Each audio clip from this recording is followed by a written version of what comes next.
Rana homemade কিচেনে আপনাদের স্বাগত জানাই। আজ আমি বানাবো ছানার ভাপা। তার জন্য আমি এখানে 100 গ্রাম ছানা নিয়ে নিয়েছি, আর একটি বড় সাইজের আলুকে এইভাবে চারকোনা করে কেটে রেখেছি, আর এখানে 2 চামচ মগজদানা আর 1 চামচ পোস্ত বেটে রেখেছি। আমি এখানে ছানার সাথে আলু দেব, আপনারা যদি এমনি ছানা করতে চান তাহলেও করতে পারেন।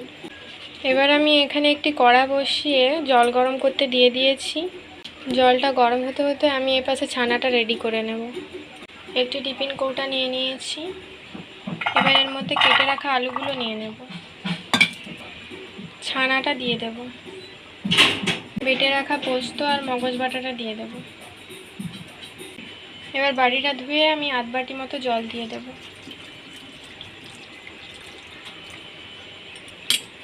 দিয়ে এটাকে ভালো করে মিক্সড করে নেব।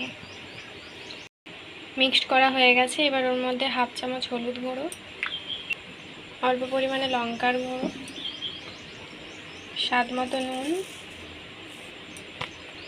অল্প পরিমাণে চিনি, 2 টেবিল চামচ সরষের তেল।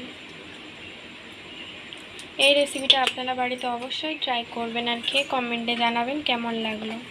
এবার এটাকে ভালো করে মিশিয়ে নেব।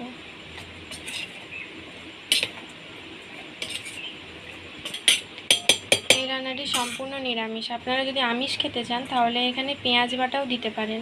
এবার একটি লঙ্কা ছিঁড়ে দিয়ে দেব। এবার ঢাকা দিয়ে দেব। এবার সে জলটা গরম হয়ে গেছে, এবার একটি স্টিক দিয়ে দেব। এবার স্টিকের উপরে টিফিন কৌটাটা বসিয়ে দেব। হাফটা টিফিন কৌটা যেন জলের মধ্যে ডুবে থাকে। এবার ঢাকা দিয়ে দেব। 10 মিনিট পর ঢাকাটা খুলে নেব, দিয়ে সেদ্ধ হয়ে গেছে কিনা আলুটা দেখব।